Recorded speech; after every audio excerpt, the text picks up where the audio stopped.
Great. I don't know if you've ever seen they got this YouTube thing. It's like the story of the Chinese farmer. You ever seen that? No. Where so he loses his horse, and everybody in the town comes over and they say, "Oh, well, that's terrible." And he's like, and they're like, "Oh, well, that's terrible now, isn't it?" And he's like, "Maybe."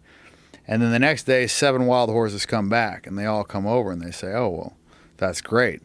And he says, "Well, maybe."